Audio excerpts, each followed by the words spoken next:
Let me first check my document camera. It's working. Yeah, you can see, right? Hmm. Yes, I can see. But I'm asking this because my end is actually stuck. I can't see anything moving. Yes, nothing is moving. Nothing is I really can see moving. Okay. my mouse pointer moving, but the camera screen, I don't see anything moving. Right. Let me share this again to see.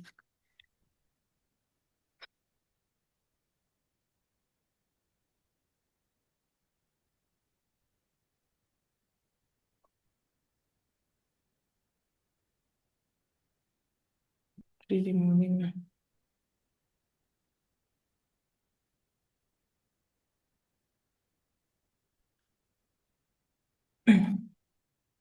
Right. So this is the last problem that we did last time.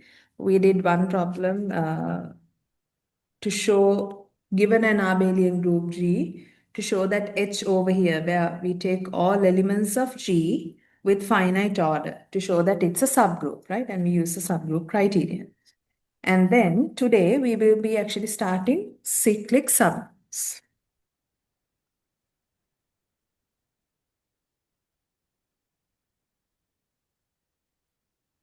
Okay.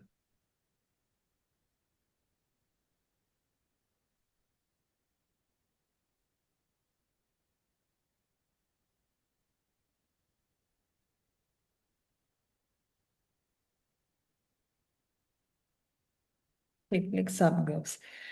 So let's take G to be a group in the usual notation. Let G be a group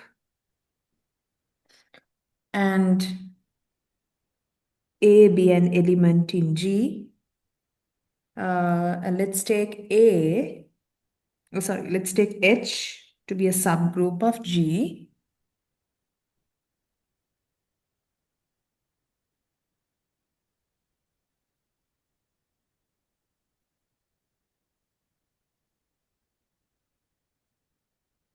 Containing this element A, right? So we have A to be an element in G. So A is in H, where H is a subgroup of G, right?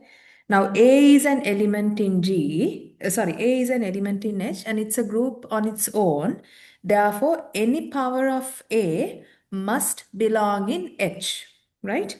Any power of An, meaning A star, and we consider n of those terms, where star denotes the binary operation over G as well as H, right? This must be an element in H, right? And not only that, what I'm trying to show now is H actually, no,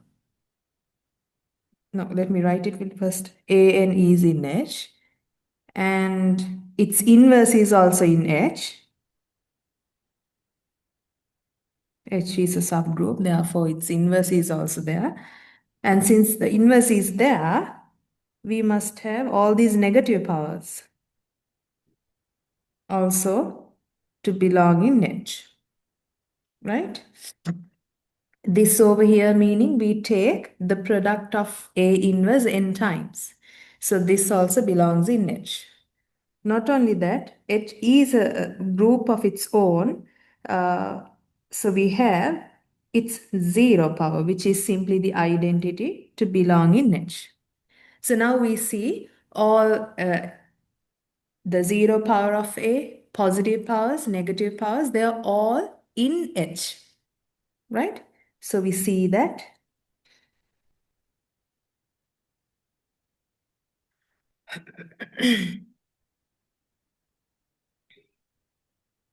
An is in H for all n in Z, and this is if the element A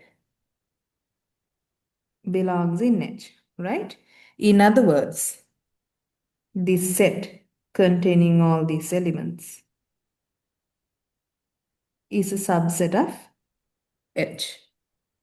Okay. Now the other thing is, uh, these powers of A, they don't have to be distinct. They could be the same even, right? So let me write it as a remark because we might need it at some point.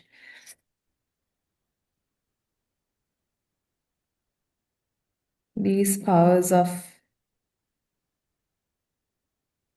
an need not be distinct. They don't all have to be different. They don't all have to be different, right? Now, as an example, let's do an example to really see this. Um, let's take the group Z12, group containing integers from 0 to 11 under the binary operation addition modulo 12, right? And let's take H to be the subgroup containing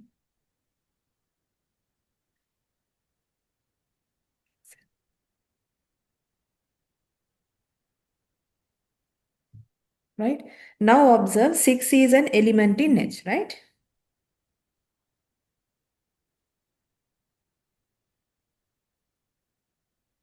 So from this argument that we just wrote down over here, we see that all powers of 6 must belong in H, right? So let's compute a few. We have raised to the power of 0, which is 0. 6 raised to the power of 1, which is 6. 6 raised to the power of 2. So we add 6 to itself, then modulo 12. So that would be 6 plus 6 is 12. So the remainder gives you a 0. And 6 cubed, you see, once again is 6, and so on. So we see that now you take, on the other hand, if you take raise to the power of negative 1, 6 inverse, that would simply be 6, right? And it continues this way. Right. So we see that in general for this one, 6 raised to the power of 2n is simply 0.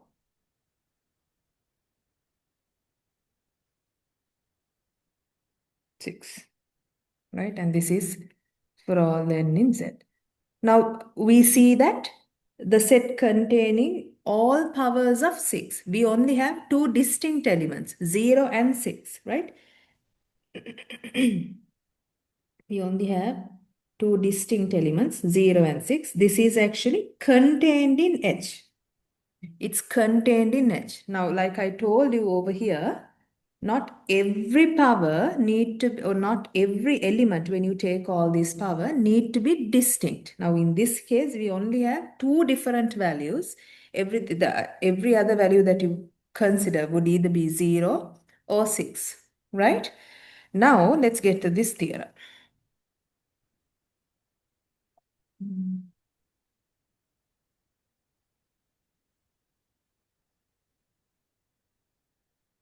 Let G be a group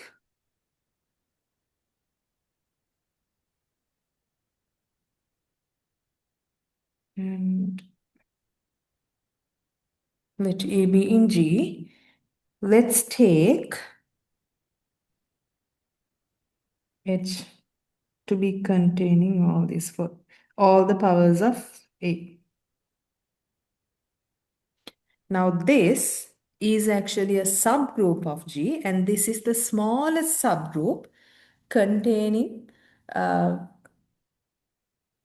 element A, right? In other words, every subgroup of G containing the element A must contain this set. This set must be a subset of any other subgroup containing A. So if I write it, let G be a group, an element in G, then we have H to be this set, is a subgroup.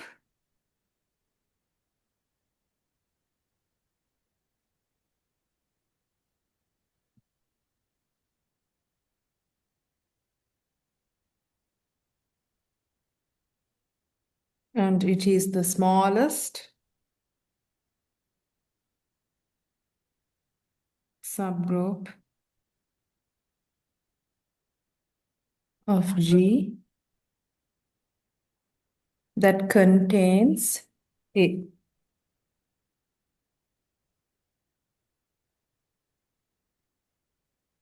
In other words, every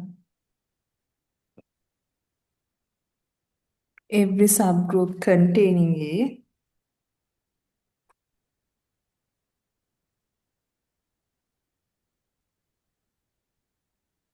contains H, right? Let's prove this. Now, this is the first time we are actually seeing a cyclic subgroup. This is a cyclic subgroup. We'll get to it. Give you the definition in a previous this.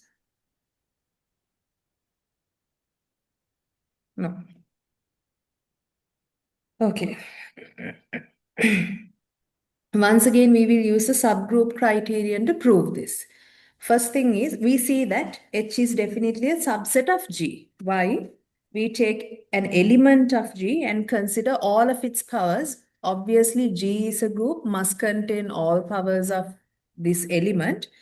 So H is containing elements of G. H is a subset of G.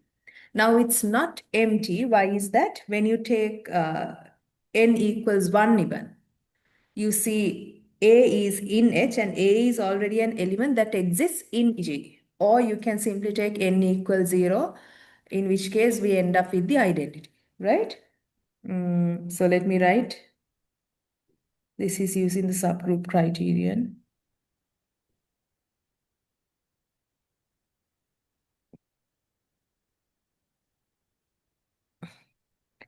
N equals 1 is in Z, right?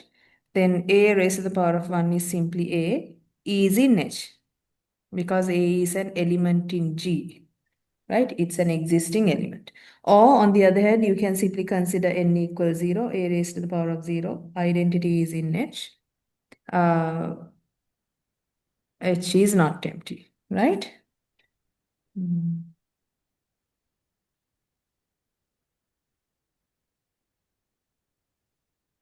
So that H is not empty. Now, let's take two elements from H. How do we use the subgroup criterion? Let's take elements B and C from H. Then we will show that B times C inverse. When I say times, I mean the binary operation defined over H, right? B times C inverse belongs in H.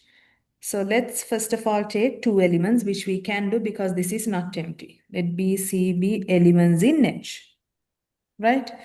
Now, every element in H takes this form. Therefore, B and C must be some power of A. Each of those must be some power of A. So we can take two integers. Let me write then for some n1, n2 in Z, we have B to equal A raised to the power of n1. Sorry, C to equal A raised to the power of n2, right? Okay, now what do we have to do? We have to show that B C inverse. Now C inverse, on the other hand, also belongs in H, which is not really necessary at this point to write. We can simply consider B C inverse. Now C inverse is given by A raised to the power of n2 inverse, which is simply A negative 2, right?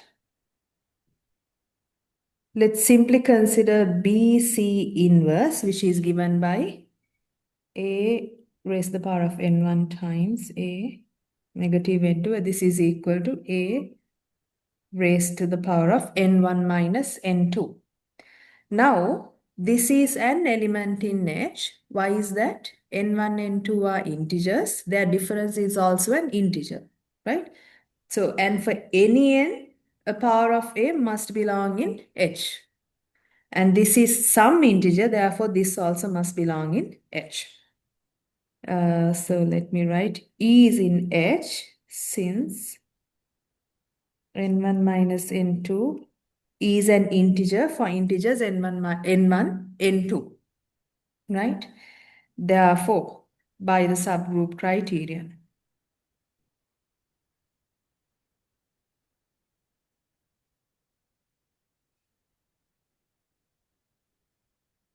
we have H to be a subgroup of G.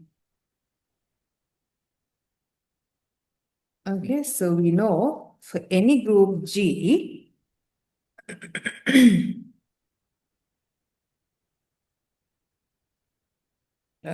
let me go over the theorem first of all. Okay, and then we have to show that this next statement of the theorem is a subgroup of G, and it is the smallest subgroup of G that contains A. So in other words, if we take another subgroup, let's go with H prime, subgroup of G containing A, we have to show that H is a subset of G, which we already have shown by our very first argument that we made over here, right?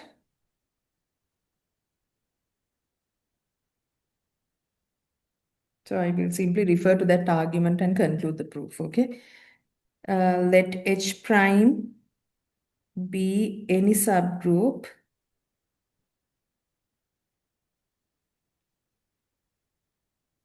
of G containing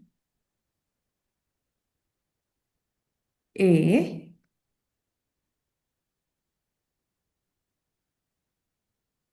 Then from our previous argument,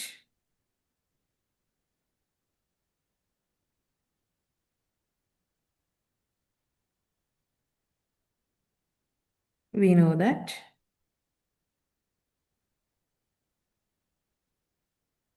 H, which is containing all powers of A, must be contained in H prime, a subgroup of G containing the element A. Right? And this is valid for any subgroup of G containing A. So we see no matter which subgroup of G we pick that contains A, this will always be a subset of that. Therefore, this is the smallest subgroup of G. With this, we can conclude H is the smallest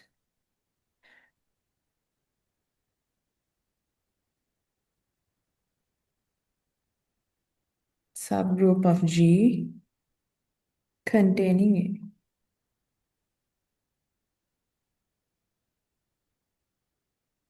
A. Right. Now let's get to our definition. Let's take G to be a group, A an element of G. Let G be a group, A be an element in G, then the subgroup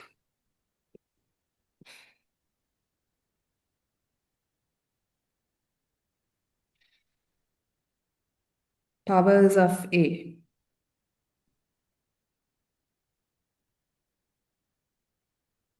is what we call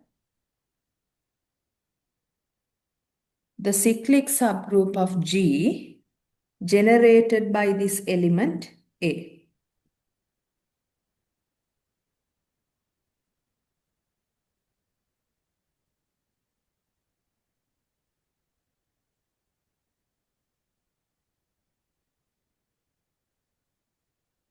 Generated by A. And we can actually denote it by, I'll write it over here, and is denoted by this, generated by A. Or in other words, we simply write this equal to all these elements. Right. Now, this is a definition of a subgroup, the cyclic subgroup of a group G, right? Now, a group itself, right? G also could be cyclic if we can find some element of G such that when you take any power of that element, we get all elements of G, right? So we can write it as a definition.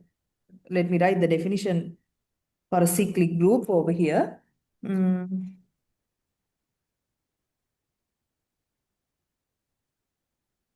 let's say we say that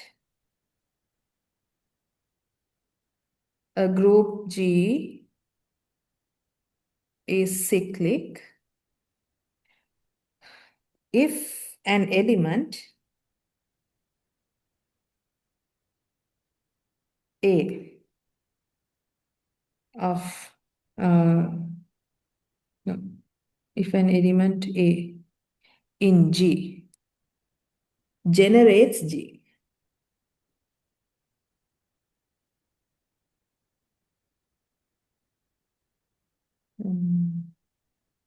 In other words, we can write G as the group containing all powers of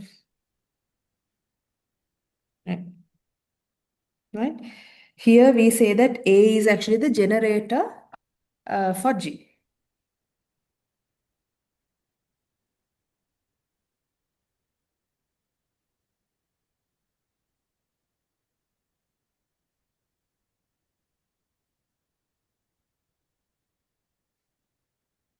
Okay, let's do one example to see a few examples.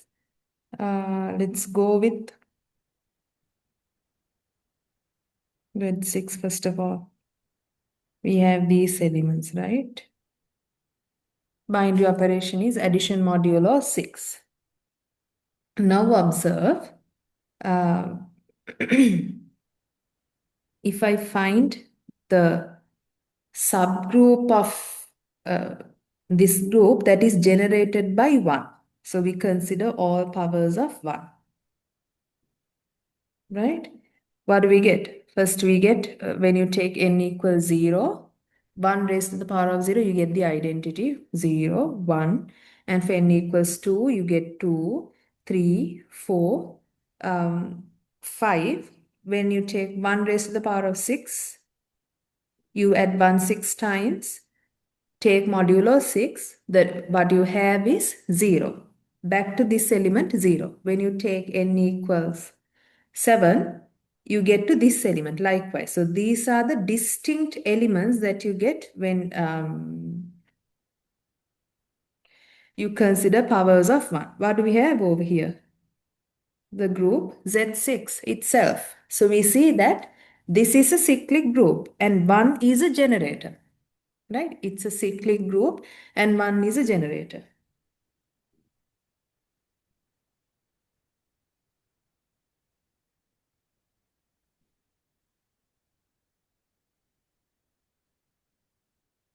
Is it the only generator? Can we think of another generator for the same group?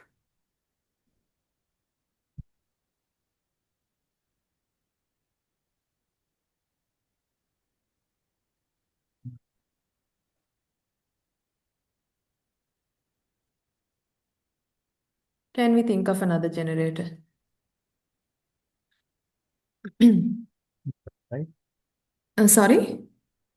I think we cannot. You can't. Okay. How about 5? You take 5 raised to the power of 0, you get 0. 5 raised to the power of 1, you get 5. Right? Then 5 squared, you get 4. 5 cube, you get all these elements are there when you take powers of 5. Right? For 5, you actually get this. Once again, this is Z6. So 5 is another generator for the same group. Now observe this. We actually started off with 1, right? Started off with 1. What is the inverse of 1 in this group? That One is, would be 6. Oh, sorry. it's 5, no? Yeah, 5. When you add 5 to 1, take modulo 6, you get the identity 0. Yeah. Inverse of 1 is 5. Inverse of 5 on this, it goes both ways. So this is equal to 1. If 1 is a generator for this group, its inverse is also a generator for the same group. Why do we have that? Why do we have that? And this is valid for any group, not just for this one, right? Say you take these powers, right? What happens if I take the powers of the inverse? I'm taking powers of the inverse. Now, for all positive powers, you have this, for n positive integers, you have all the positive powers, right? For negative integers in the first step, the first set, okay, in the first step, all the negative integer, you get all the negative powers. Whereas in this set, when you consider all positive integers, you get all the negative powers. When you consider all the negative integers, you get all the positive powers. Because we are considering and taking all these powers, we end up getting the same elements, maybe in a different order, but we get the same elements, right? So this is actually equal to this as well. If one element generates a set, sorry, a group, its inverse also should generate the same group. Okay, that's why we see that 1 and 5 are generators for this set. It could, any group could have more than, definitely more than one generator, more than two generators even. Okay, right. Now, so we can actually write this. Let's consider for n greater than 1, okay? The group Zn containing integers from 0 to n minus 1. Binary operation, addition modulo n, right? Obviously, 1 is a generator. And what is the inverse of 1 in this set, in this group?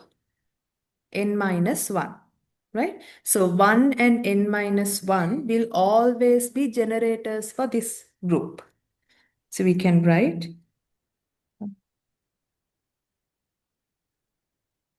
both 1 and n minus 1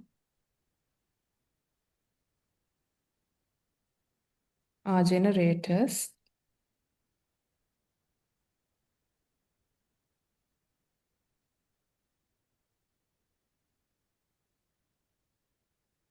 So Zn, there could be others as well. I will put it just here. There could be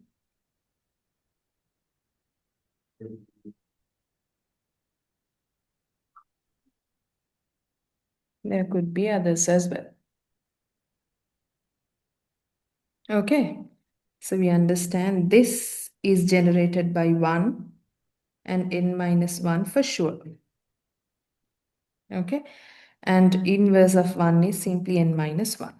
And the inverse of n minus 1 in that case would be 1. Okay. Now let's consider another. Do you have any questions from that one? If you have, you can No, always stop and ask, okay? okay, madam. Okay. Okay. Let's consider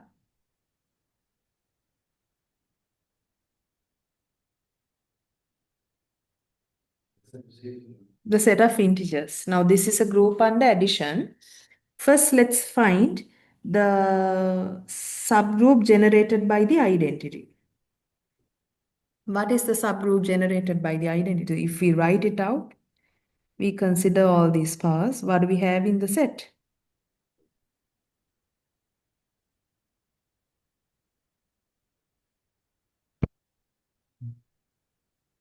We simply have 0. No matter which power we take of 0, it will always end up being 0. Right? 0 is the identity. So the identity actually generates the trivial subgroup.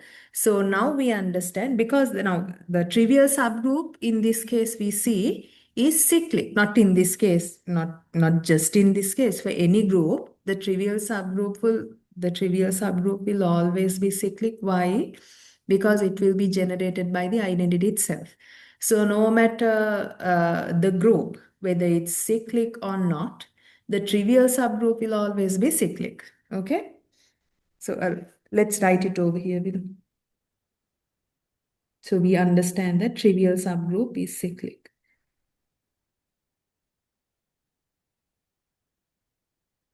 Okay? Right. How about 1? We take any power of 1. What do you think we would generate? 1 raised to the power of 0. You get the identity, which is 0. 1 raised to the power of 1, you get 1.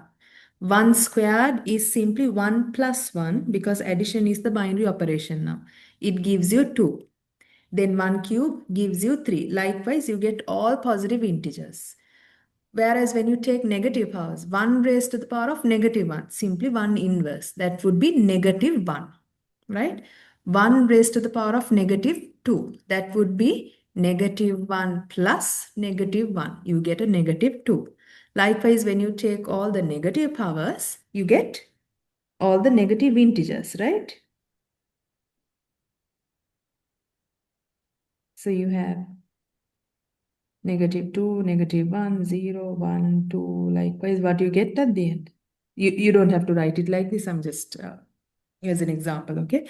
You get the set of integers. So we understand, we see that 1 is a generator for Z and Z is cyclic. Because we can generate Z by this one element, the integer 1, we see that it's a cyclic group. Is cyclic and is generated by 1. Do we have any other generators for Z?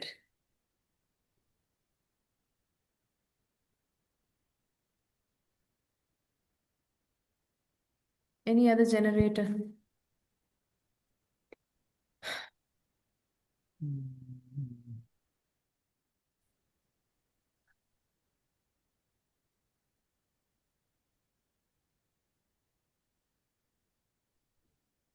Sorry, I think I can't hear you properly, but the another generator would be the inverse of 1, which is negative 1, right? Negative 1 also, if you see now, inverse of 1 in this case is negative 1, right? This is also a generator. We simply take powers of negative 1, where n runs over the set of integers. When you take negative 1 raised to the power of 1, simply negative 1. Negative 1 raised to the power of 2, negative 1 plus negative 1, which is negative 2. Likewise, when you take positive integers, you get all the negative integers. When you take n to be 0, you get the identity. When you take n to be positive, you have, when you take n to be negative, you have negative 1 raised to the power of negative 1. In other words, the inverse of negative 1, which is 1. Negative 1 raised to the power of negative 2, that would be negative 1 plus negative 1, you get negative 2. Likewise, then in that case, 1 plus 1, in that case, you get 2. So when you run over all the negative n's, you get all the positive integers, right?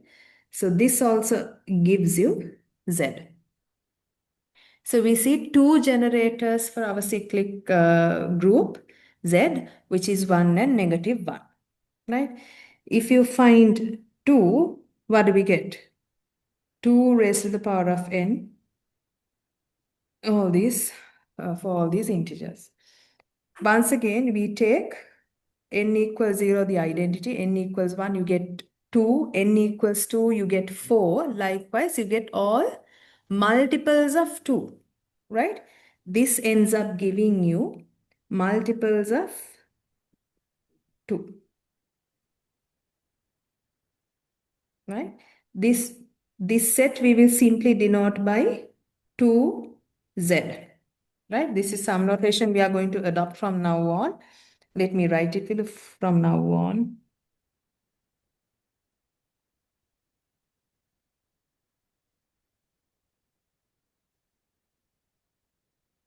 For any integer z,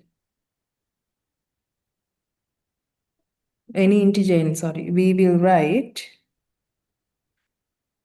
the subgroup generated by this as n z.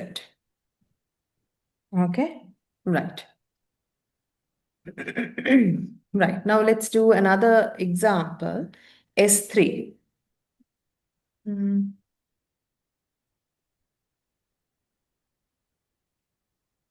Okay, let me first int it because uh, it's easy for us to use the cycle decomposition used on these symmetric groups. So let's go over that definition. The other example we have done this for the integers 1, 2, 3, this finite set containing 1, 2, 3. We have defined S3 to be the set of bijective functions from x to x, and it had 6 elements. Okay, wait. It had 6 elements, right? Let me write this. This is the symmetric group of uh, degree 3 because the number of elements in this one set is 3, but the order of this set is 6 because we saw 6 different functions, right?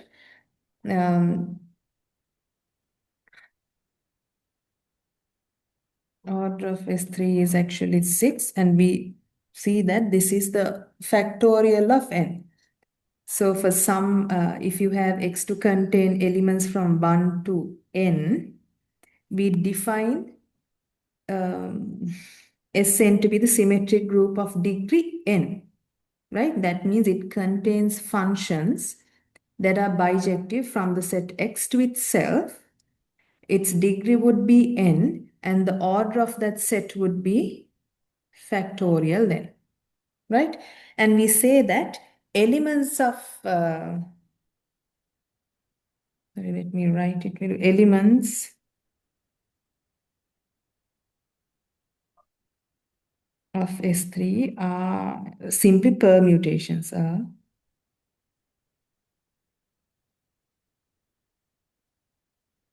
permutations of X. Why do we say permutations?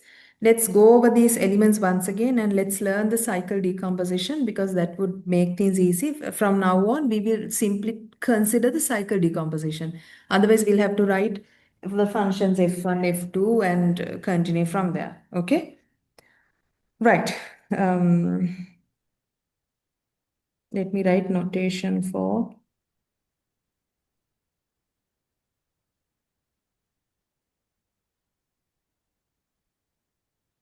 writing elements fi of Sn. In this case, simply S3, right? Is what we call the cycle decomposition.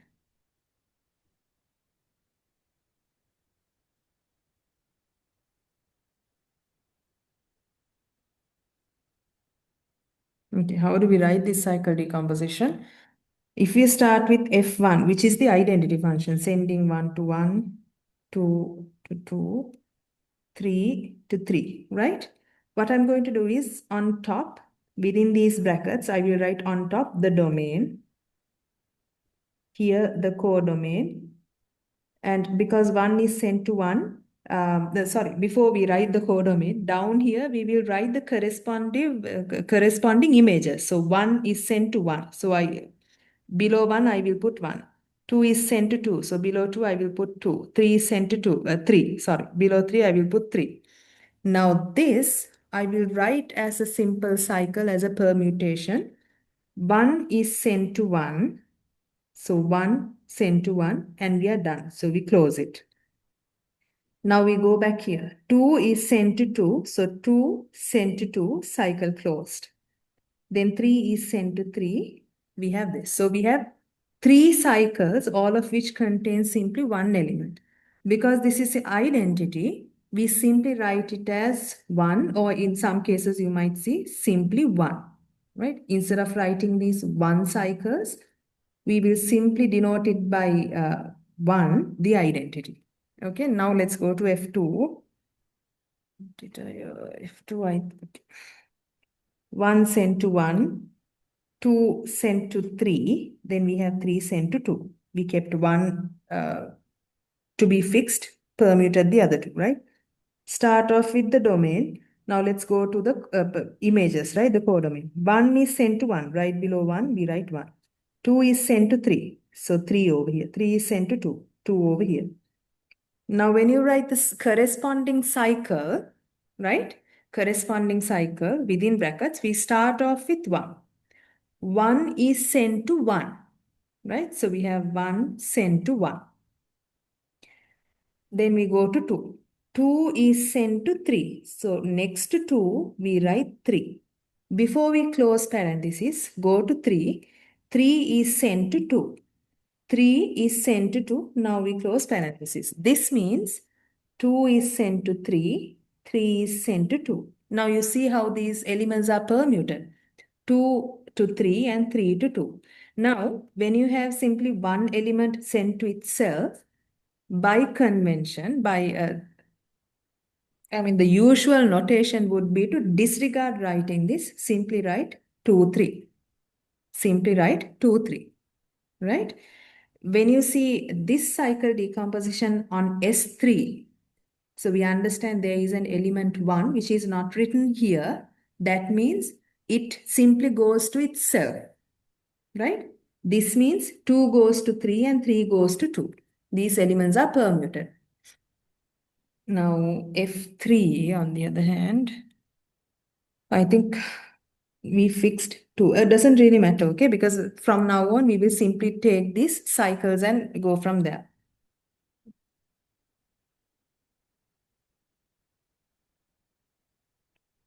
So we write 1 sent to 3, 2 sent to 2, 3 sent to 1. Right? The corresponding cycle, 1, we start with 1. 1 is sent to 3. Next one, we write 3. 3 is sent to 1. 3 back to 1. So we close the cycle.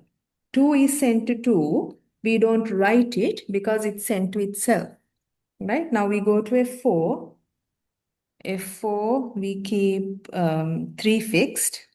Let's go 1 to 2, 2 to 1, 3 fixed. 1 is sent to 2, 2 is sent to 1, 3 to itself. So the corresponding cycle in this case would be 1, 2.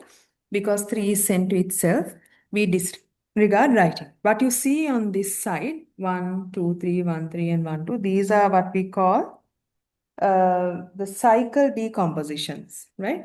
So each element is shown as a cycle, is denoted by a cycle, right? Now we have 2 more elements. I'll quickly write it off.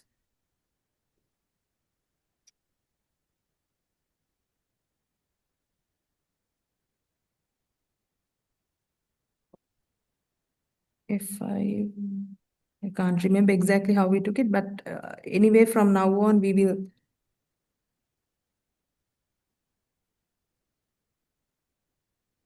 took, now from now on, we will simply stick to these cycle decompositions, okay? So we have 1, 2, 3, and 1. We start with 1. 1 is sent to 2. We write 2. 2 is sent to 3. We write 3. 3 is sent to 1. Back at 1, we close the cycle. This is the cycle decomposition. This is a 3 cycle because it has 3 elements in it. Right? Okay. I will write this to be a 3 cycle because we have 3 elements. Now, in this one, each case over here, we saw 2 cycles. This is a 2 cycle because it has 2 elements. This is a 2 cycle, same. This over here, we call 1 cycles because only 1 element is in there. That element is sent to itself. Okay, one more to go. We write F6. We have 2 to 1 and then 3 to 2. We have 3, 1, and 2. The corresponding cycle would be 1 sent to 3, 3 sent to 2, 2 back at 1. This is the cycle. So now we see S3 consists of elements. This, the identity, some cases we don't even write the brackets. We simply put 1. Right? Then we have 1, 2, 1, 3, 2, 3, 1, 2, 3, 1, 3, 2. 3, 5. All the elements are in here. So from now on, we don't have to write these functions and define where these elements go. We will simply refer to their cycle decompositions. All these elements are. Now we see these are actually permutations, right? One, we can permute it in any direction, right? Now, this would be the same as saying 2, 1, 3. What does it mean? We are simply starting to write the cycle at 2. We simply have to permute it in this direction or in the other direction. Doesn't really matter. Without interchanging these, without commuting the elements. Without commuting the elements, we simply take a permutation, right? If you start at 2, 2 goes to 1, 1 goes to 3, 3 goes to 2, back at 2. So we close the cycle. Likewise, this is the same as 2, 1, 3. Or we simply write 3, 2, 1. Once again, we are referring to the same element. Different permutation without commuting elements, right? Now, in this case, we only have two elements. So this is the same as permuting. These elements would simply mean sort of like commuting, but not really. We are permuting these elements, sending 1 to the back and bringing 3 to the front, right? Okay. With this notation, how do we do the composition and find the inverses? I'll quickly go over that because we need it. Uh,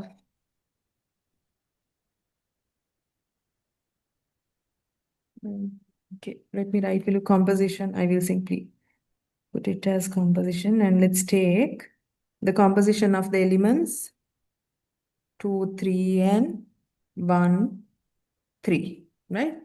So this function composition with this one.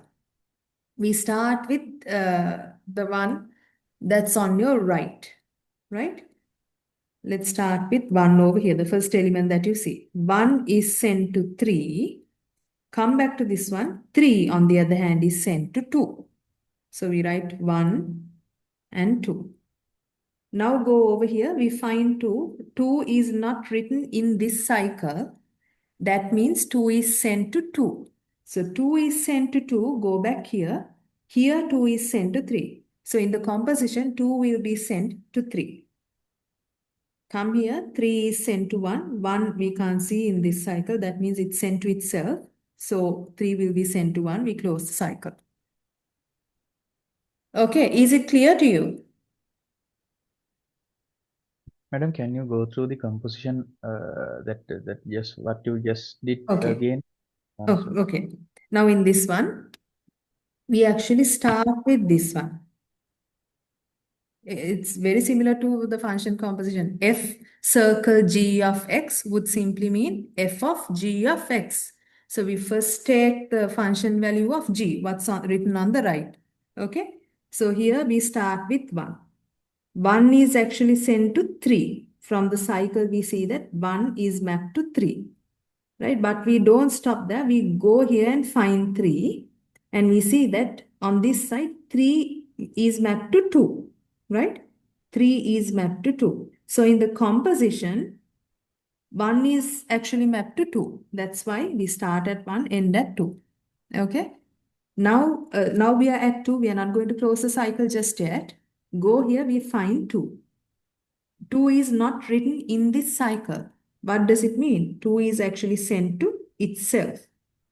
Go here, we find this element which is 2. We see that it's sent to 3. So we understand in the composition, 2 will be sent to 3. That's why after 2 we write 3.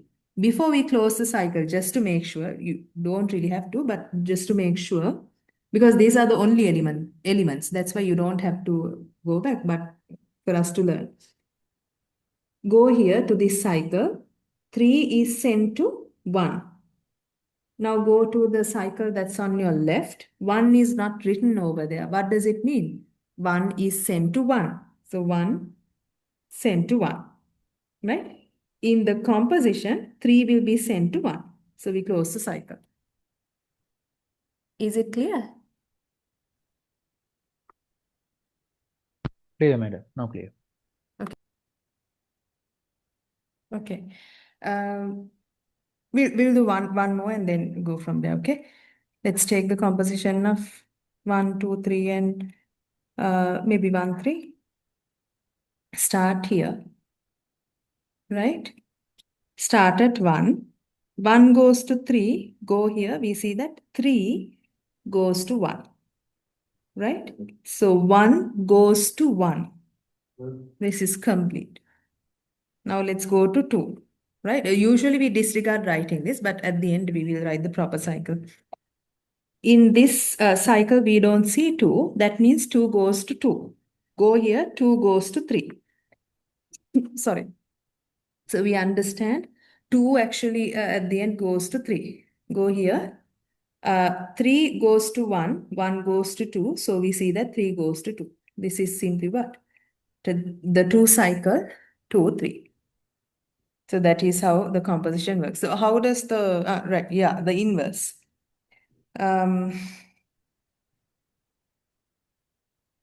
Now, to take the inverse, what we do is we write the elements in each cycle in the reverse order, right? So let me write it will first for F in, this is valid for Sn, okay? Even though we are actually focusing on S3. F inverse is gotten by writing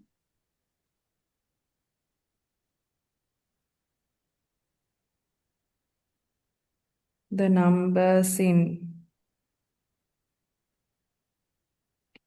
each cycle of the cycle decomposition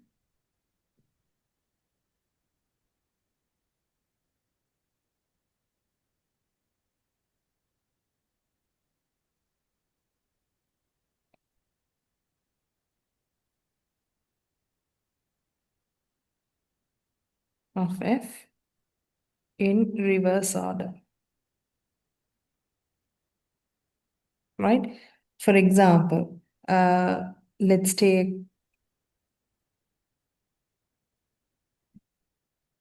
now over here, F5 is, sorry, F5 is 1, no, let's take 1, 2, 3.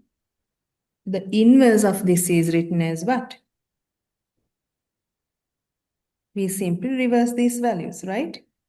3, starting here, write this as the first one, 2, 1. Now you can actually permute this and take 1 to the front. If you take 1 to the front, push back 3 and 2 in the same order without commuting elements. We can write this same as writing 1, 3, 2 because that is the element that we see in this set, right? 1, 3, 2. Okay, and then the inverse of 1, 2. Inverse of 1, we only have 2 elements. So permuting seems like commuting, right? We have 2, 1. Write the last element in the front end, reverse the order. You see 2, 1, permute it back. You see it's the same element 1, 2. So the inverse of 1, 2 is itself. Inverse of 1, 3 also once again is itself. Inverse of 2, 3 once again itself, right? So those are this is how we write the inverse. Now here I have written F inverse is gotten by writing the numbers in each cycle of the cycle decomposition. Now this is a very primary example. In each cycle decomposition, we only see one cycle. We only see one cycle because it's a very small group, right? Now, on the other hand, if we take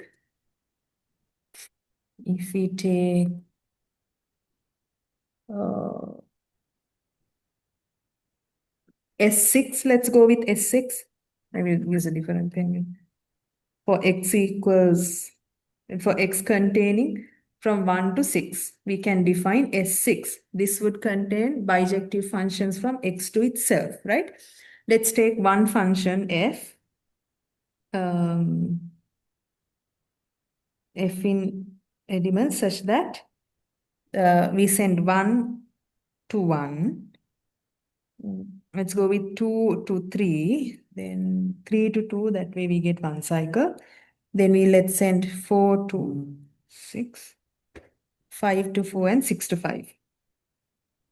What you get is a 1 to 1 onto function, right?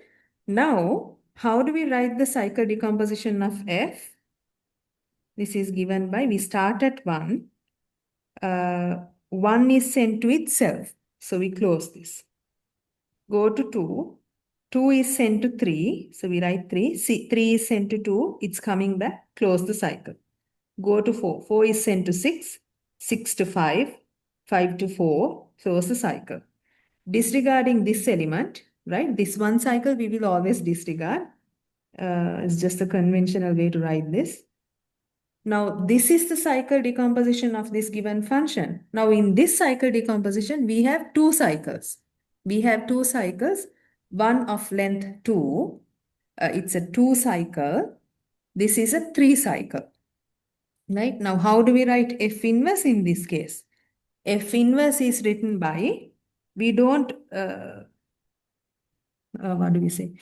You simply take this cycle, reverse the order, you write 3, 2, take this cycle, once again reverse the order.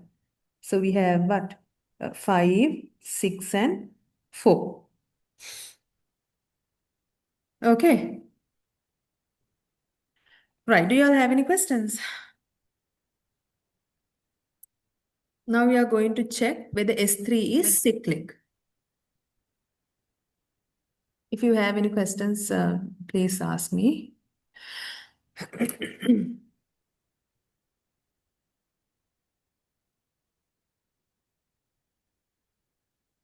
Let me write it as a problem.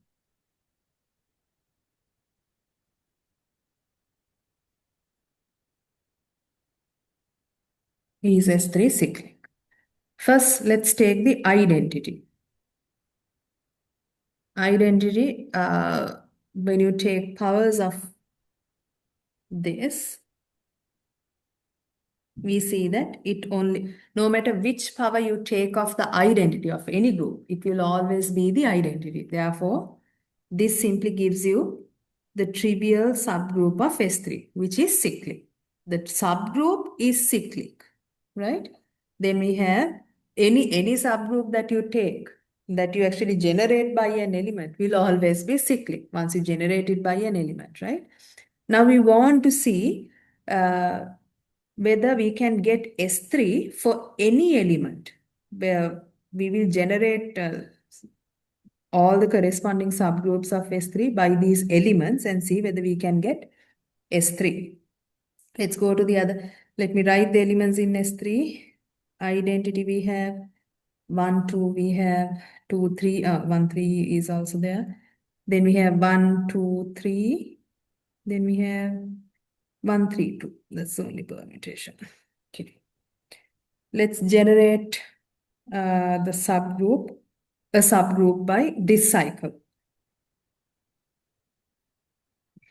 Right? So what do we do? Take the 0 power when n is equal to 0.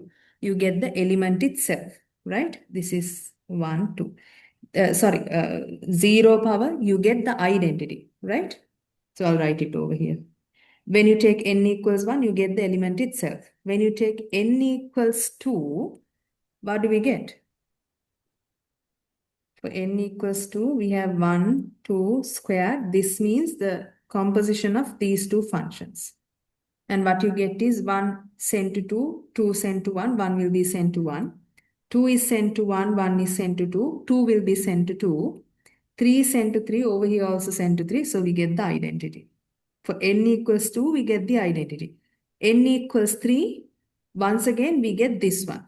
You can compute these and see. What you get is this subgroup. Okay. Similarly, we get this one. For 1, 3 also we get the identity and 1, 3. 2, 3 also the same. 2, 3 also we get the identity, then 2, 3. For 1, 2, 3, we definitely get the identity, the element. And then when you take the third power, Okay, when you get the third power in the composition, we get 1 goes to 2, 2 goes to 3, 1, 3, 2. This is the other cycle also pops up. So this, right?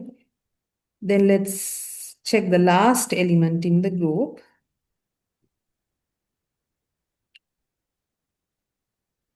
Yeah, that's simply the same thing. Right?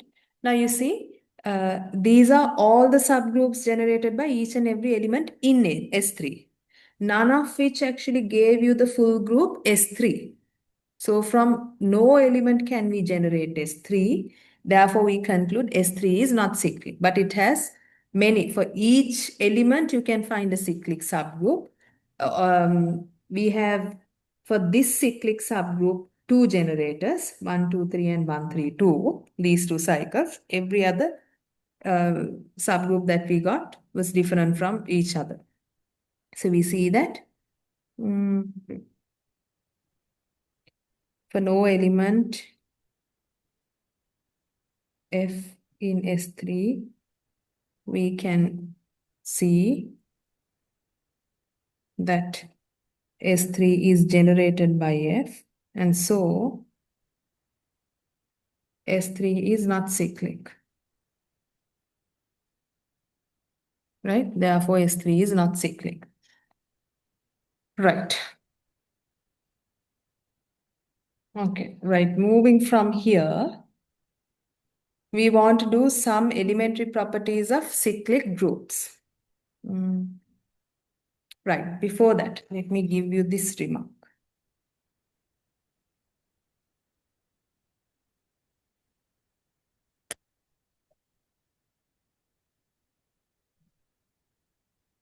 Let's take G to be a group.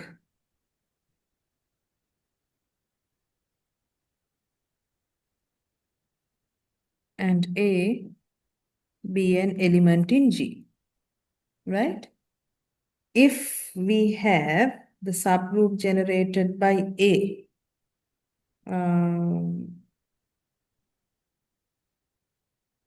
to be finite, if the subgroup generated by A is finite, then the order of A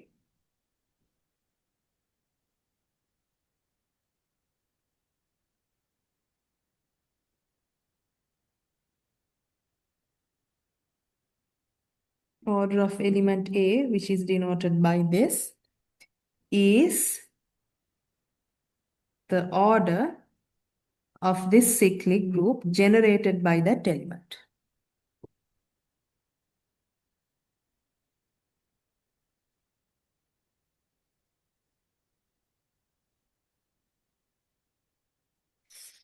Of the cyclic group, a group generated by A, right?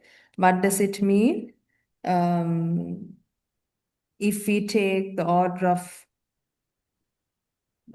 A to be M, in other words, A raised to the power of M is the identity, and this is the least positive integer that gives you this equation, right? Then we have the order of this group also to be M. So we have M distinct elements, right? And we see that the proof, we can wait. Let me see. Right, so to do the proof, to show that we have only this many elements and everything else will be one of these, we need the division algorithm, which we haven't gotten into yet. So I will leave the proof for later and I will write the number of elements in this is simply M. Not only that, this actually contains these powers, A raised to the power of 0, A1 up to A M minus 1. Because when you take A raised to the power of M, we are back at the identity, which is this, right? So these are all the elements in this group generated by A when this is finite, right? So we will come back to the proof of this one. Now, on to elementary properties of cyclic groups.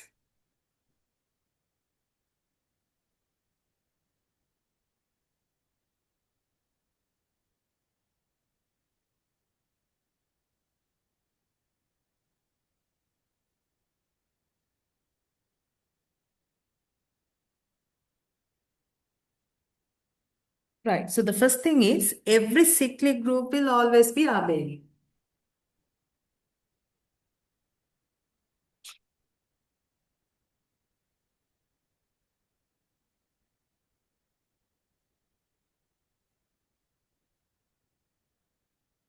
First theorem, let me write.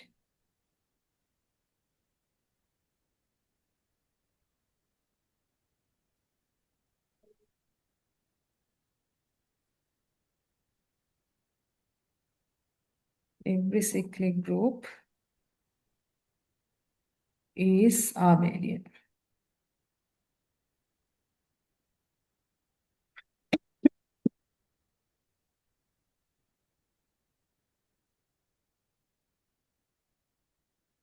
Right. Now to prove this, let's take G to be a group, G to be a cyclic group with generator A, right? Let G be a cyclic group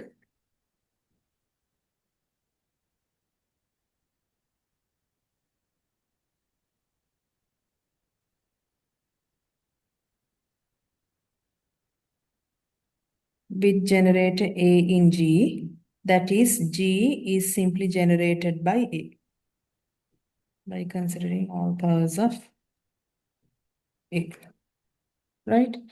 Now, to prove that this is abelian is to prove that taking any two elements of G, we can commute these elements, still get the same value, right? Or the binary operation is commutative. So, first step is to actually take, arbitrarily choose any two elements from G. So, let's take simple G, H from G. Because every element in G is of this form, G and H must be some power of A, right? So we can write, then there exists SR integers such that G is equal to A, the power of AS, H is equal to AR. Now we calculate, we compute GH and we show that this is equal to HG, proving that this group is abelian. GH, I will simply write AS times AR. We know that this can be written as S plus R. Now, we can commute these two integers by, because Z is an abelian group. So we write A raised to the power of R plus S, commuting these two. This is equal to what? AR, AS, AR is H, this is G, and this is true for all HG in G. Those are chosen arbitrarily. And GH is equal to HG for any HG that you pick from this group. By definition, the group is abelian. Therefore, G is abelian. Okay, right. Now the other thing is, any subgroup, now when you have a cyclic group, any subgroup of it will always be cyclic, right? Now, whereas in this example, you have many cyclic subgroups, but the group itself is not cyclic. But if you start off with a cyclic group, any subgroup will always be cyclic. But by simply looking at a subgroup which is cyclic, you can't conclude the group itself is cyclic. Okay, so let me write.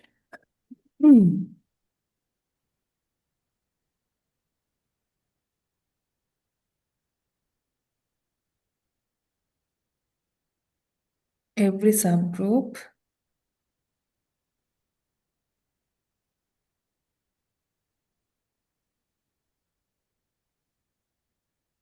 of a cyclic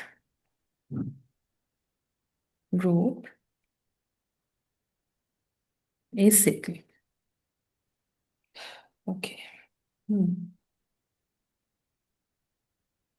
Okay, now to prove this, we actually need the division algorithm. So let's go over some of the basic definitions in number theory, okay, the division algorithm. So I'll write, before we get to the proof, we need to know this. We need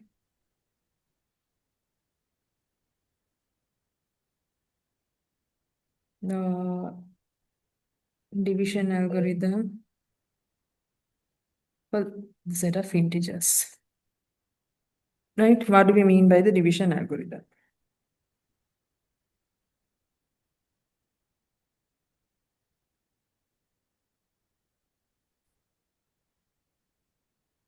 Right, so let's write for any two integers m and n in z, right? Um, let's take m to be positive.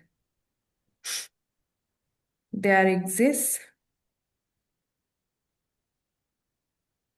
unique integers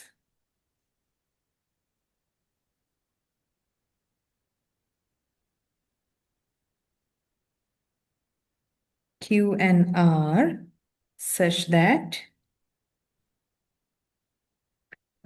you can write n as m times q plus r, where actually r is positive less than the device, which is m, right? Here, q is what we call the quotient, r is the remainder, right? We always go for a positive remainder. This is a non-negative remainder. This is what you get uh, as the non-negative remainder when we divide n by m. Okay, now as an example, we can write, if I take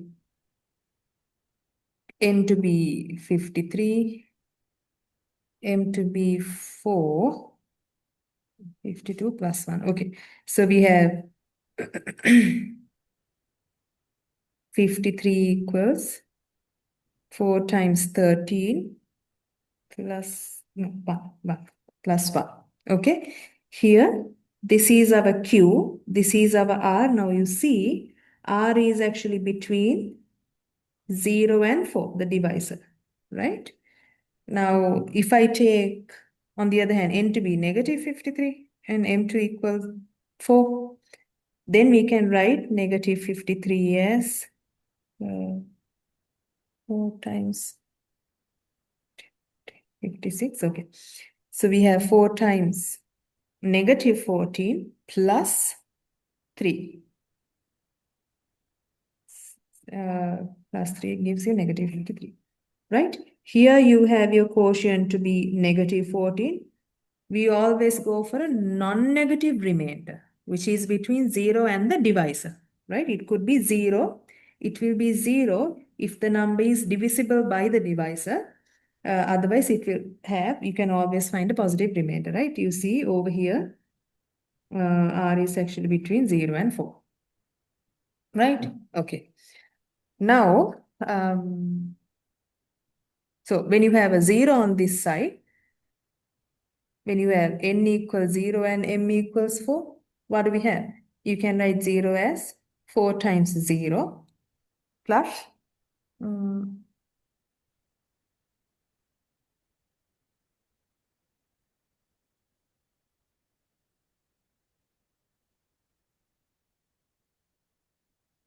mm.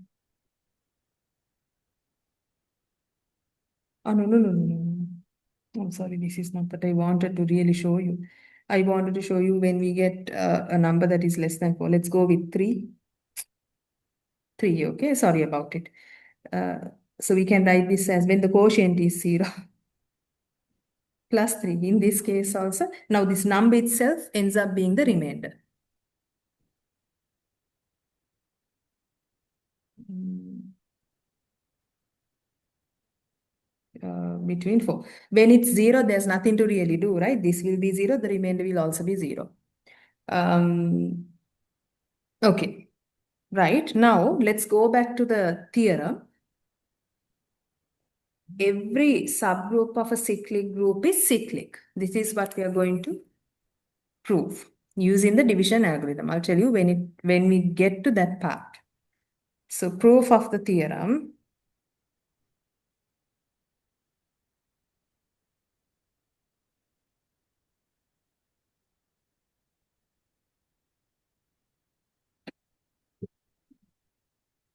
Okay. First of all, let's take a group G to be a cyclic group generated by some A. So let G be a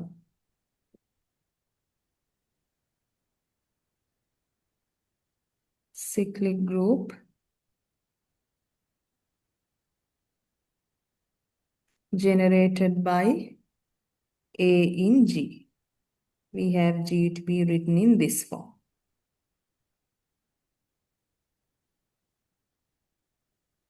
Okay, G will be written in this form. Now let's take H to be any subgroup of G.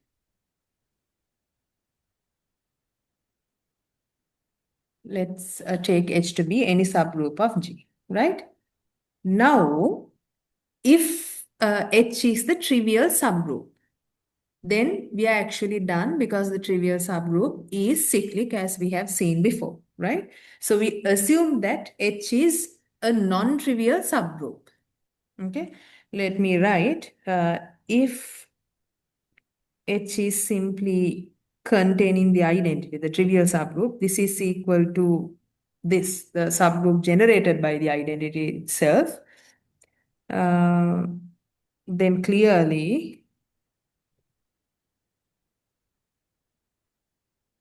H is cyclic, right? Then clearly H is cyclic. Therefore, let's assume, because we have to do this for any subgroup, okay? Let's assume H is not equal to the trivial subgroup. Okay, right. Now H is not equal to the trivial subgroup. What does it mean? We can always pick an element which is not equal to the identity from H, because this is not equal to the trivial subgroup. This subgroup definitely has an element other than the identity. So we are going to pick that element, right? So let me write. Then we have some element. Now, all elements in the group G are of the form AN. So elements, because H is a subgroup of it, any element of H also must be in this form, right? A, some power of A. Then we have AN in H for some.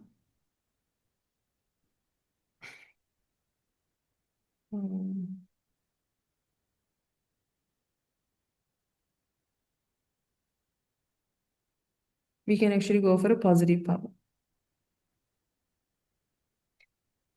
right? Why is that? Because it's, if you go for a negative power, you're simply looking at its inverse. H is a subgroup. So we simply consider, you are allowed to, or we can simply go for the positive powers, right? The negative powers would simply indicate the inverses. H is a group of its own. If you have that element, its inverse is also in there. So we will simply pick a positive value, okay? Now let's take M to be the, now let M be the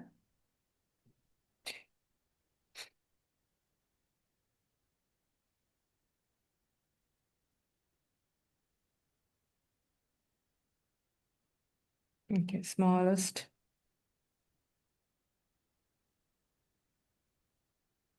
integer in Z class, positive integer. We can write the smallest positive integer such that AM is in H, right? AM is in H. Now we claim that, now this claim is what we are going to prove. We claim that H is actually generated by this number. H is actually generated by, sorry, this element, H is actually generated by this element, right? I will simply take AM to be C. right? Now over here, I say, after we know that we can pick some element other than the identity, we take m to be the smallest integer in the smallest positive integer such that am is in H. Why are we allowed to do that? We understand H is now non-trivial. So we have an element other than the identity, right? Other than the identity. Some power of A is in there. You could have negative powers, positive powers. If we simply look at the positive powers, from that you can always pick the least or the smallest because the positive positive integers are well ordered. It has a lower bound, right? You can always pick the least positive integer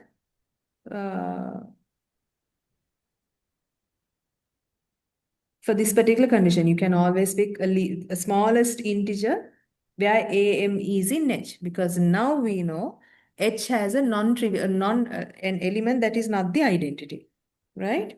And we claim that for this smallest integer, now when we pick m to be the smallest positive integer such that am is in H, this means m is the smallest, an is not in H for n,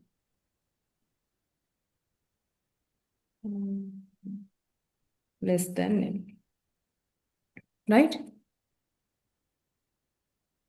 Because m is the smallest positive integer we have chosen to be in H, right? Where the power of A is to be in H. Obviously, we are not talking about any negative value. That's why I say, and for 0, because it's a group, A raised to the power of 0 is in there. We are simply looking at positive integers. We are excluding 0. So we can't Excuse, have A, madam. yeah. Madam, can you show that that smallest integer condition maybe by a numerical example? It's quite difficult to get. This one. Yeah, yeah, that one, and that that it is not in H if zero. If it is between zero and M, it is not inside H. This is because I'm claiming now, I'm taking, which I can, I'm taking m to be so that it's the smallest positive integer that is in this. For example, if we go back now, we are in this claim, if I take another page.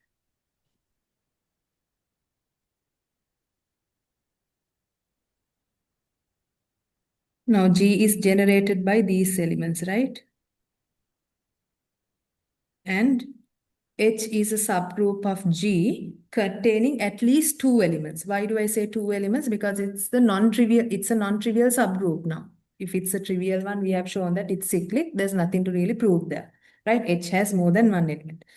So surely H has elements of the form AM. So it could have, for example, uh, let's not say A2, maybe A3, A100, likewise, a -2, a -3. When you have these powers, their negative counterparts also must be in there because H is a group, right?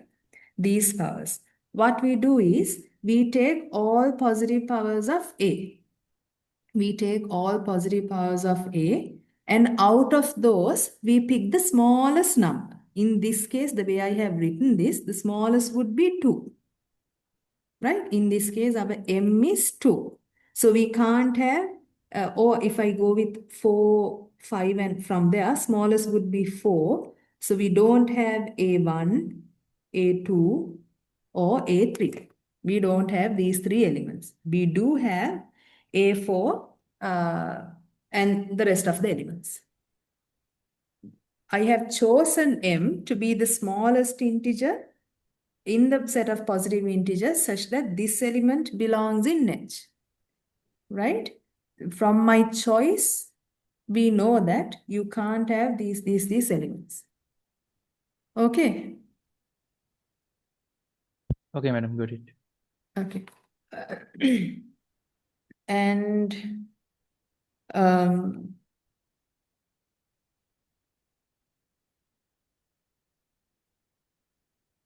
Okay. And this claim that I make over here is essential.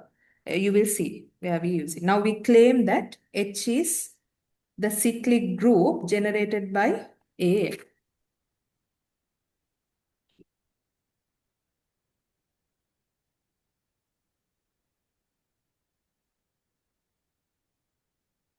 So we claim that H is generated by C, where C is a M. Okay. Now to prove the claim, how do we prove the claim? Okay, so to prove the claim, what we do is take any element of H. We have to show that whatever element you pick will always be a power of C. That's what we are aiming for, right? Let me write it. To prove the claim,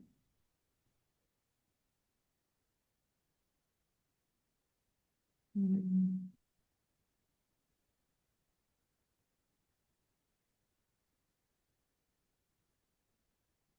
we must show that uh, every element, let's say B in H,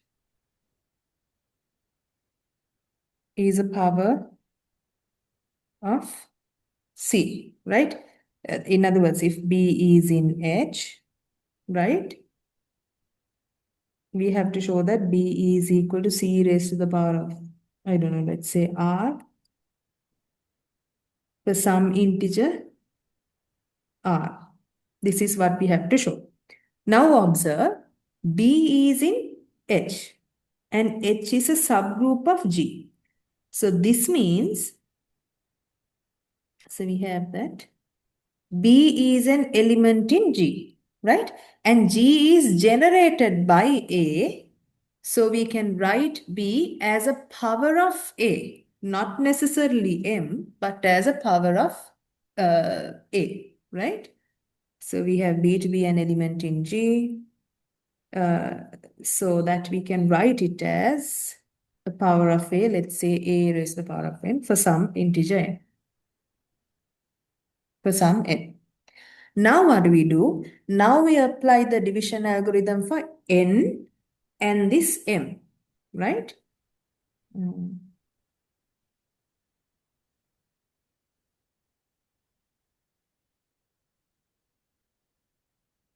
By division algorithm for N and M, we have unique integers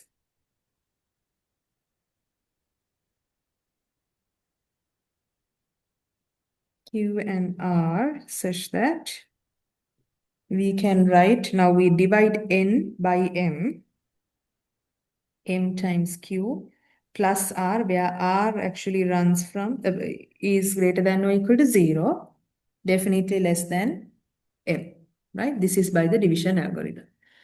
Now, let's go back to B. B is equal to AN, and N we can write as MQ plus R. In other words, this is A raised to the power of MQ times A raised to the power of R. So I can write A MQ times AR. AM,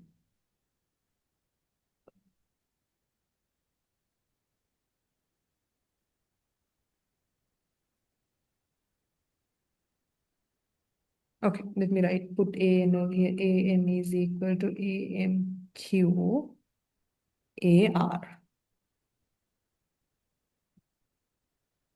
Right. Now, what are we going to do in this case? We will show that AR also belongs in H, right?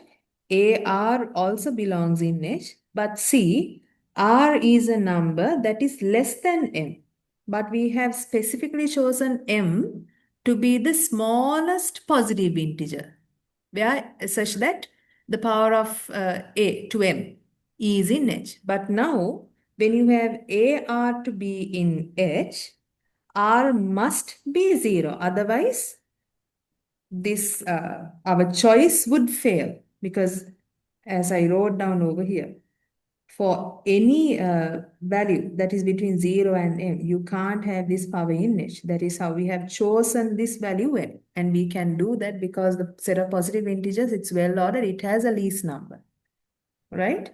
Now, what happens when you have r to be 0, when r becomes 0, you go back to this number, you have n to simply equal m times q, right? M times q. So you go back to this one, you can write b as a raised to the power of m times q. am is simply c, right? So now you have written essentially b as a power of c. That is what we are doing. Okay, let's get back to this one. From here we continue. What we do is we take the inverse of this from both sides, right? Now, in our previous, uh, where is it? Okay, in the previous result, we showed that every cyclic group is abelian, right? Now we have G over here to be a cyclic group, and all these elements are in G, so we can permute them. We write AN, AM. Let me write Q right here with AR. So we, sorry, I wanted to permute these two. Right? Now we take the inverse of this element from both sides. So we have AN, AM, Q inverse simply would be negative Q. AR, the inverse of this element. When you take the inverse of this element on this side, you get the identity. So we are simply left with AR. Right? Now, observe. Um, we have this element to be in H, this element to be in H, right? Therefore, and not only that, H is a subgroup of its own. It's closed under the binary operation, the inverses. Therefore, this element is in H. So we have AR to be in H.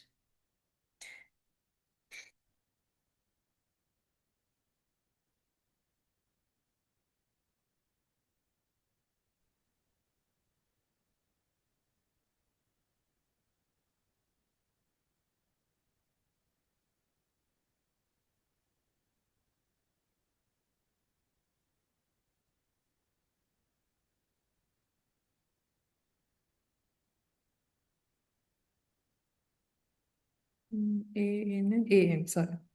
AM is in H. This is clear to you, right? AN is B, which we have chosen from H. AM is an element in H, so any power of that also must belong in H. Therefore, this is in H, right? So the product of these two must belong in H because H is a group of on its own, closed under the binary operation, right? We see that AR is in H because these two elements are in there, right? Now AR is in H, but we know that since M is the smallest positive integer,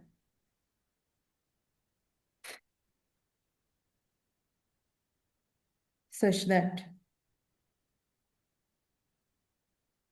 AM is in H, and we know that R takes values between 0 and M, including 0.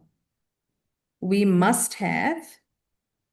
cannot have a non-zero R because R is less than M, and M is the least positive integer so that this element is in H. We must have R to be 0, right? R equals 0. Therefore, go back to N, remainder is 0. We must have N to equal simply M times Q, right? And this means B equals AN, which is equal to A raised to the power of MQ, which is simply AMQ, and A raised to the power of M is simply CQ, right? So that B is a power of C. Now you see, B we chose arbitrarily. And we ended up showing using the division algorithm, this is where we use the division algorithm, that it is in fact a power of C, exactly what we wanted to show. So any arbitrarily picked element would end up being a power of C. In other words, H is generated by C. Do you all have any questions?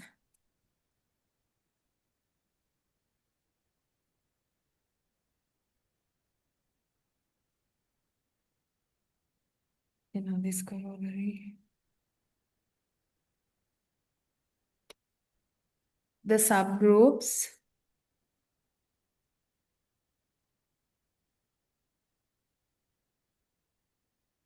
of Z are precisely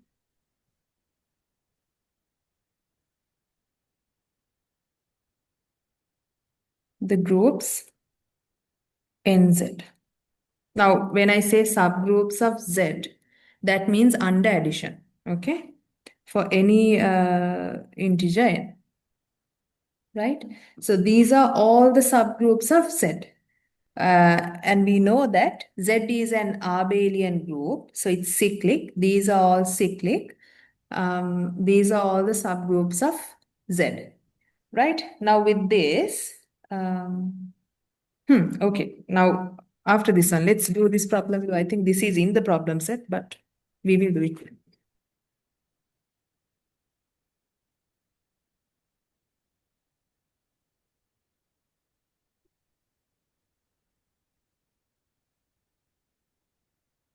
Let's take R as to be positive integers, right? Show that the set H equals NR plus MS, where N and M are simply integers, is a subgroup of Z, right? Is a subgroup of Z. Now the corollary tells you for any n that you take, nz, in other words, 2z, negative 2z, which is the same as 2z, by the way, 3z, 4z, these are all subgroups of z. Over here, we sort of have an addition between the two. This is actually equal to what? Nz plus mz. And this is a subgroup of z. How do we prove it? Once again, we can use the subgroup criterion. Okay? Now, okay. Observe that this is not empty, right? This is not empty. You can take n equals 1, m equals 1. In that case, we have r plus s to be an integer, therefore is in H, because r and s are picked from the set of positive integers. Or on the other hand, you can simply take 0 is in H. The identity is in there, right? How so? Since 0 is actually equal to 0 times r plus 0 times s, right? 0 is an integer, so it's in there. Therefore, H is not empty, right?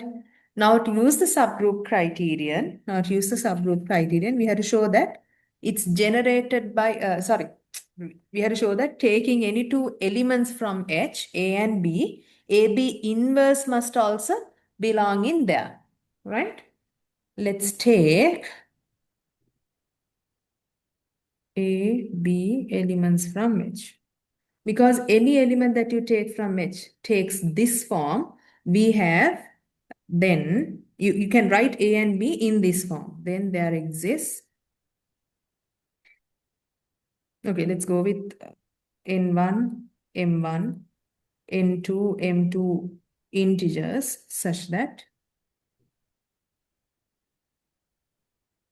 A is equal to N1R plus M1S, B is equal to N2R plus M2S, right? Now we have to show that A, B inverse belongs in H, right? A star, sorry, you don't have to write star. Star meaning here, the binary operation is addition. So you can write A plus B inverse, right? A is simply N1R plus M1S. B inverse. What is the inverse of B? Simply negative B, right? So you can write plus negative N2R negative M2S. Why is the inverse of B negative B? Because once again, A and B chosen from H, it's a subset of the set of integers. And the set of integers is a group under addition, right? And we are actually showing that this is a subgroup of Z. So under addition in Z, it has B has this inverse, right? So we take it. Now this is equal to N1 minus M2R plus M1 minus M2S. This element is in H. Why? For N1, N2, M1, M2 in Z, N1 minus N2, M1 minus M2 are both integers, right? This is in H since M2, M1 minus M2, they are integers. Therefore, by the subgroup criterion,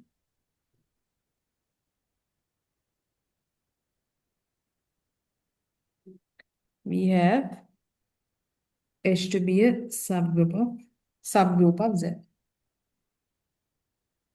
right? So now we understand, we know that Z is an abelian group. It's cyclic. Not only that, we have seen the generator also.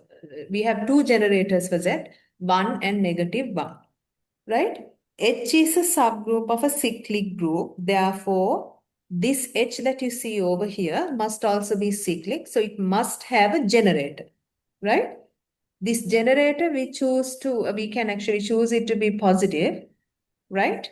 Now from this idea, we give a new definition for the greatest common divisor. Let me write it with, uh, mm,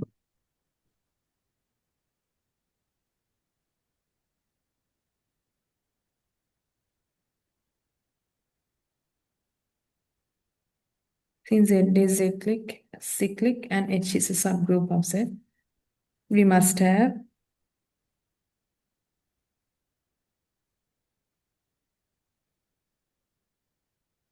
H to be cyclic and H must have a generator A. Let's take it to be D, okay? Generator D, we choose this to be positive.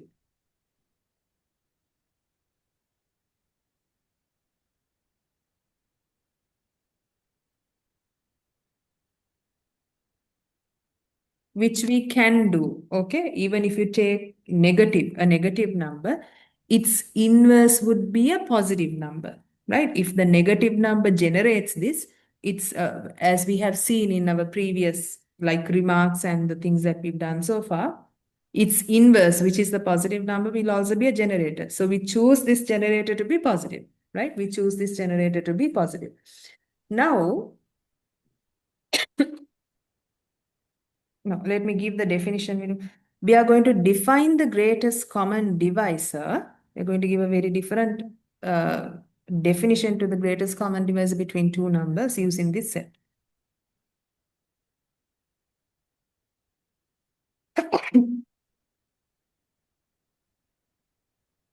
Definition. Let R and S be positive integers.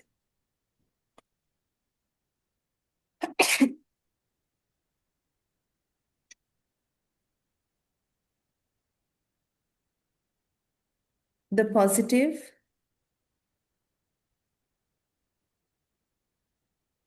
generator D of the cyclic group.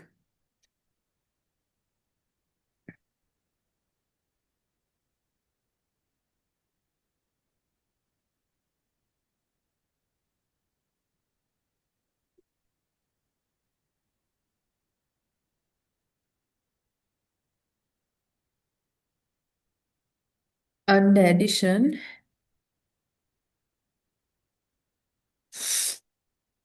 is the greatest common divisor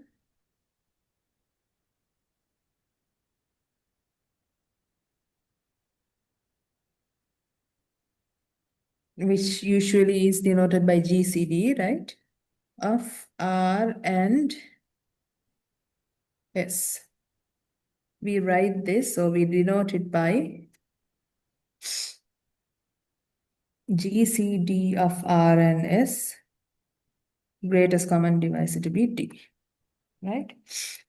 Now, with this group, in this using groups and this problem that we have completed right now, we gave a different definition for the greatest common divisor. What is the usual definition we know from number theory? Given two numbers, the greatest common divisor usually is denoted by D, is a positive number that divides both R and S, right? And if there is another divisor for R and S, let's call it C, it has to be less than or equal to D. That's the usual definition, right? Now let's see whether this definition actually compares with the usual definition. That means D has to divide both R and S. Not only that, if there is another divisor of R and S, it has to be less than or equal to D, right? So let's see. Mm,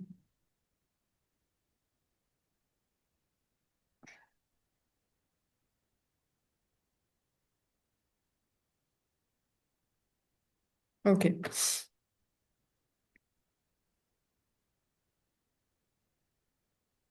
To see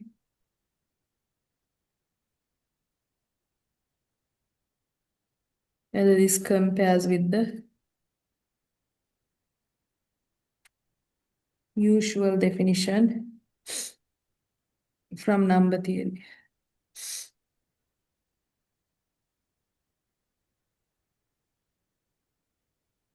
right? Observe that now we have taken D to be the generator of H, right? Sorry, so we can write H, which is given by NR plus MS,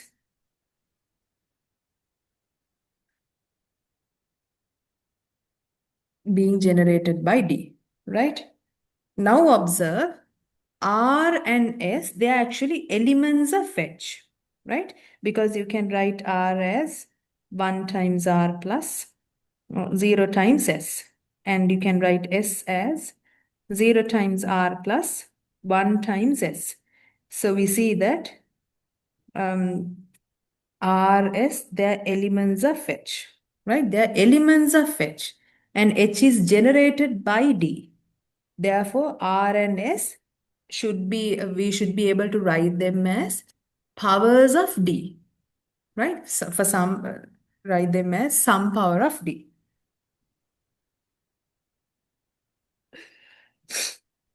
Then there exists, let's say, PQ in Z such that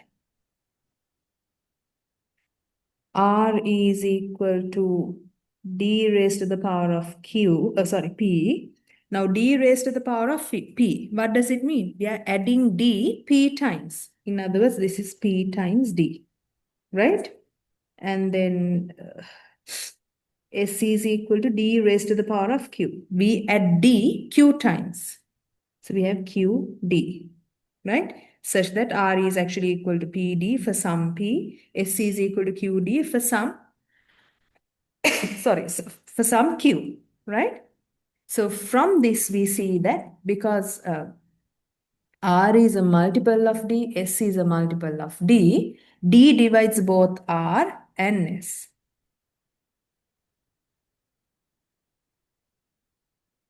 D divides R and D divides S. So the first condition that you see in the usual definition of the greatest common divisor is satisfied. D divides both R and S, right? Now let's say C is an integer which divides both R and S. C is another integer. We want to show that C is less than D. Less than or equal to, sorry. Uh, hmm,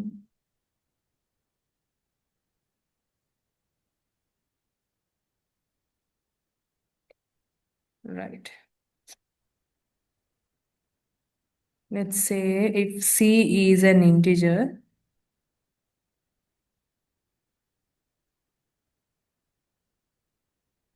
such that C divides R and C divides S, right?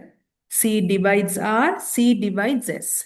That means you can write uh, C as a linear combination. Oh, sorry. You can see that this number C divides any linear combination of R and S, right? So we have C to divide any linear combination. I'll simply take it to be NR plus MS, referring to an element in H. Any linear combination of R and S. Okay. This means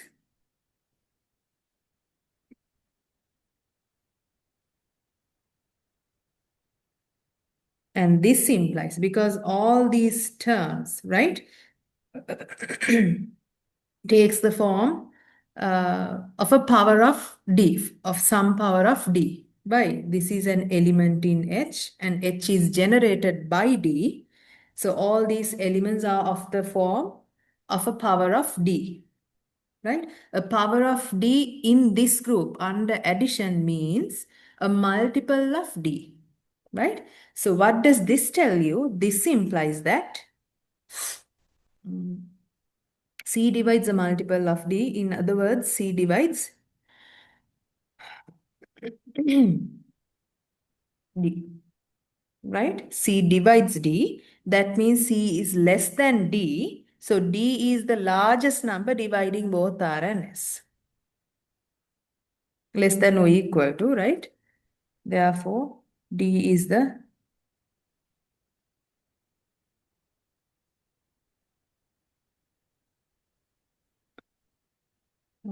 dividing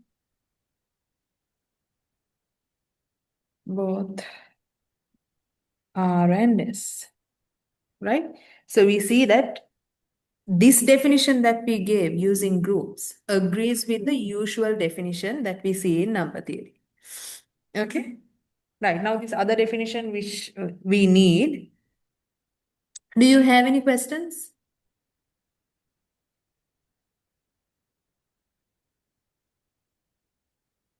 If not, I'll go to the other definition. Let's take any two integers and R and S. We say that they are relatively prime if their greatest common divisor is 1. They don't have to be prime numbers by themselves, right? But they're relatively prime. Prime with respect to the other if the greatest common divisor is 1.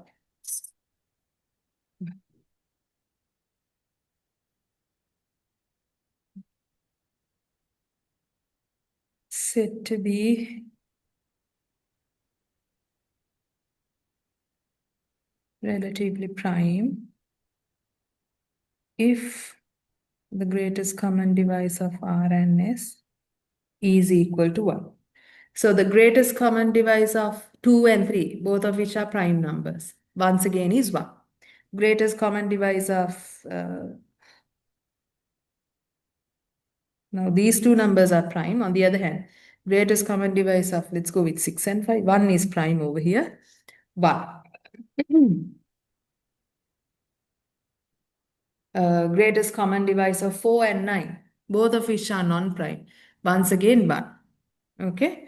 Likewise, if the highest common divisor for the two numbers is 1, we say that they are relatively prime. Now, we need this following result, which I will write. All right, we need the following.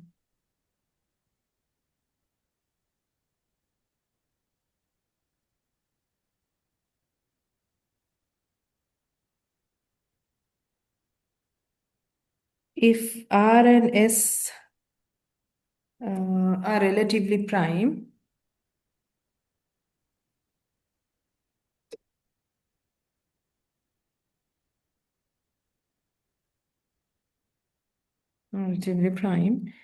and if R divides SM, then we must have R to divide M because R and S are relatively prime. Then R must divide M. Then R must divide M. We can actually easily see this also. What does it say? If R and S are relatively prime. That means the GCD of R and S is equal to 1, right? GCD of R and S is equal to 1. From the definition that we gave using this group, now the GCD of R and S is equal to 1. So therefore, this group in this case, with respect to R and S, which are relatively prime, must be generated by 1. So you can write, then we can write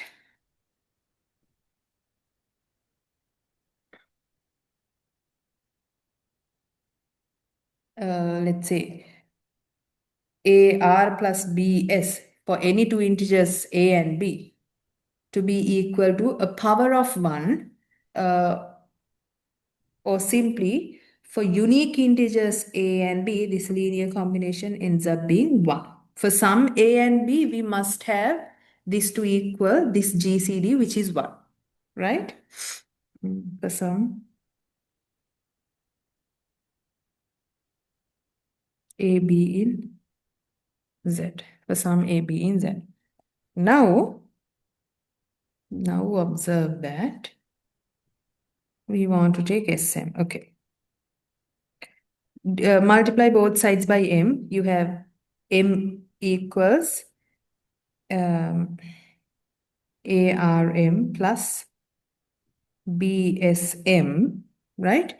Now we know that this term is a multiple of R. You see R over here. Therefore, we see that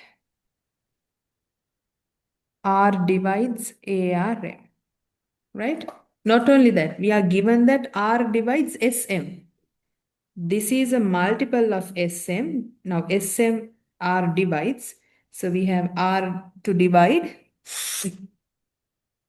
BSM because we are given that R divides SM. R divides this term, R divides this term. Therefore, R should divide any any linear combination of the two, right? So that R divides any linear combination of the two, which in this case ends up being M, right? Therefore, R divides M, which is exactly what we want.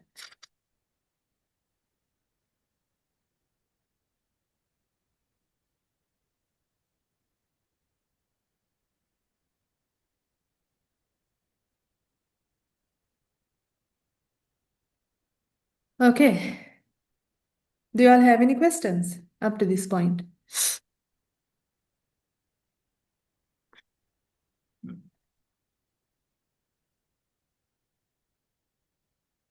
Okay.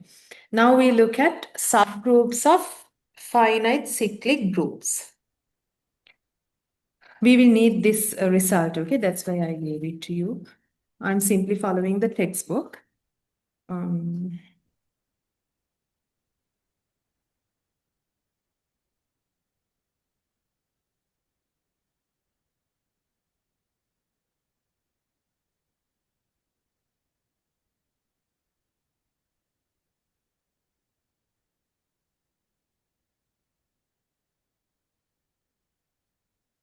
Subgroups of finite cyclic groups. Okay. We start off with a theorem. Let me write this theorem statement. Let G be a cyclic group with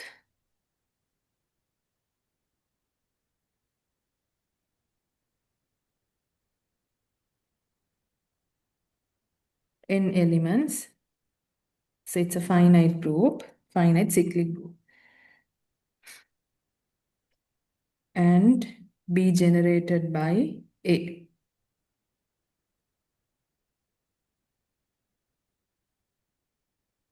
We have G to be generated by A. Not only that, order of G is n. It has only n elements, right? Let's take some other element B in G. Let B in G. And let's take, because B is an element in G, it's generated by A. Let's take B to be the power of A S, right? For some integers. Okay. Then, this is what we have to show that. Then B generates a cyclic subgroup H of G containing n over d elements n over d elements where d is the greatest common divisor of n and s, right? Of n and s. So what does this tell you? This tells you H, which is generated by B. B is simply A, the power of A into S. So H is cyclic. Now this we have seen. You don't have to show that H is cyclic. At the start, we have shown once you generate a subgroup by an element, it's a cyclic subgroup, right? What we have to specifically show is that it contains n over d elements.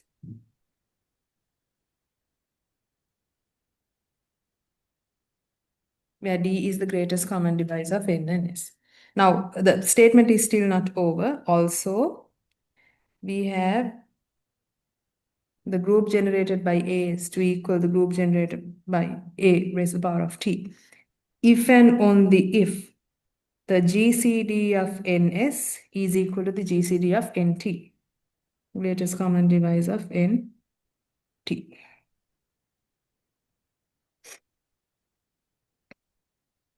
Okay, right. Okay, now the first one I will prove. We will prove them in separate steps.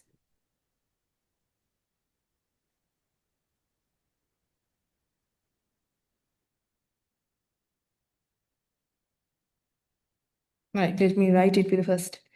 G is generated by A. Order of G is n. And H is generated by B, which is simply AS for some S. And this is a subgroup of G. It's a cyclic subgroup, right? So there's nothing to really show there. We only have to show that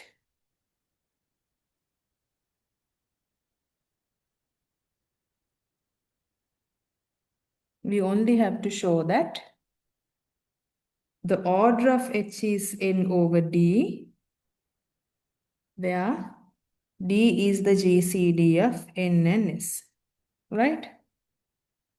Okay. Now, in order to get to this part. Now, this is what I'm about to prove next is what I told you we'll come back to at the beginning. Let me go back to it. Did I?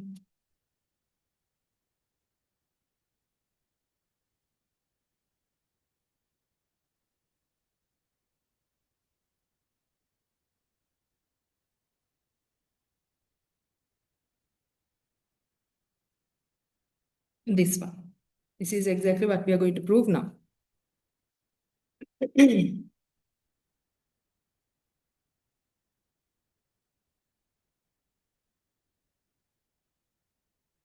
Right, first things first. It's a finite, G is a finite cyclic group, right? So every element must have finite order. So let's take the order of B to be M, right? B is an element in G. Let's take order of B to be M.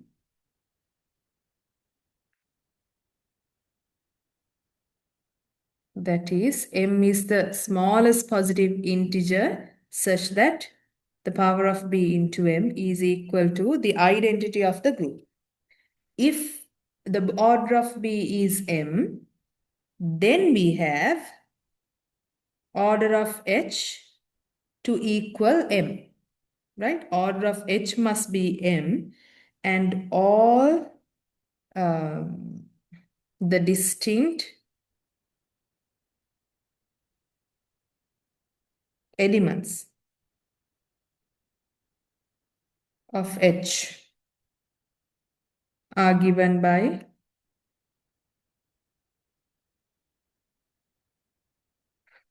B raised to the power of 0, which is the identity B1, until we get to B M minus 1. These are all the distinct elements of H. And how many elements do we have over here? M. Right now, now let me write, observe that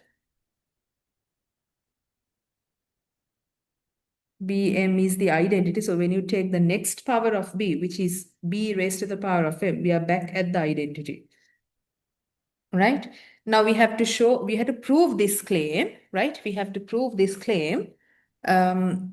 These are all the distinct elements, right? So the first thing that we are going to show is each and every element in this list, right? In this sequence, they are different from each other. Then we will show any element, any power of B must be one of these elements. So we are going to prove two things to show that H contains all these elements. These are all the elements that H has and they are different from each other. First, we will show that these elements are different from each other. Then next, we will show that no matter which power of B we take, that power will be one of these. Okay? So to prove that, um,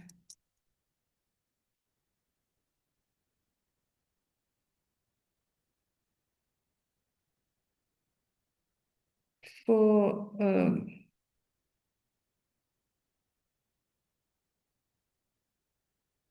no, let me write, if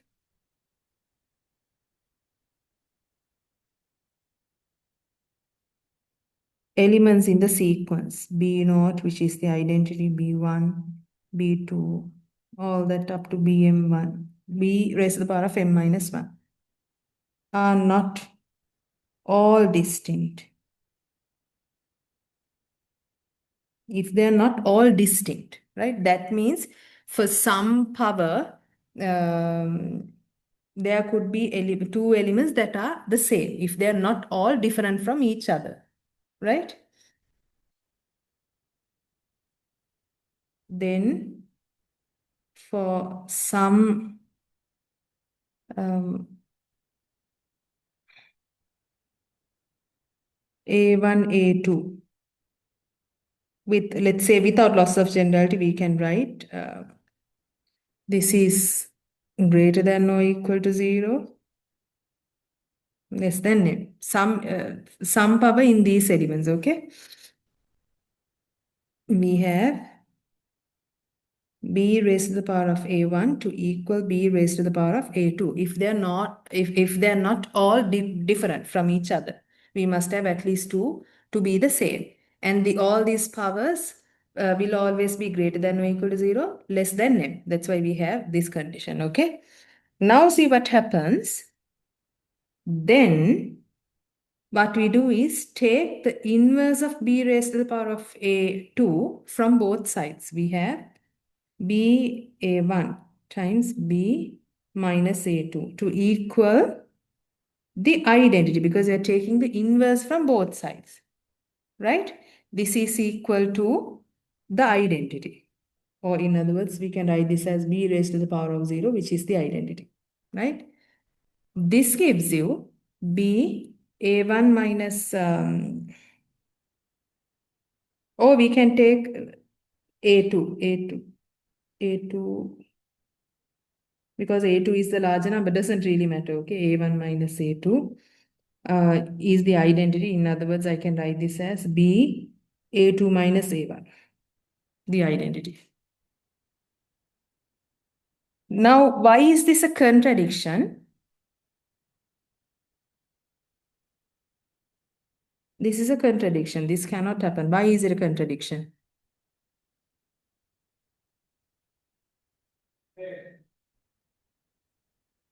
Anybody? It's a contradiction because now we have a power of B, A2 minus A1, a number which is less than M, equaling E, which contradicts the definition of an order of an element. Order of B is M. In other words, M is the least positive integer. Sorry, M is the least positive integer satisfying this equation. But we have arrived at this equation where we see a power of B, right? With the power being a positive power less than M, giving you the identity, a contradiction to the definition of the order of an element, right? A contradiction to M being the smallest positive power of B, giving the identity.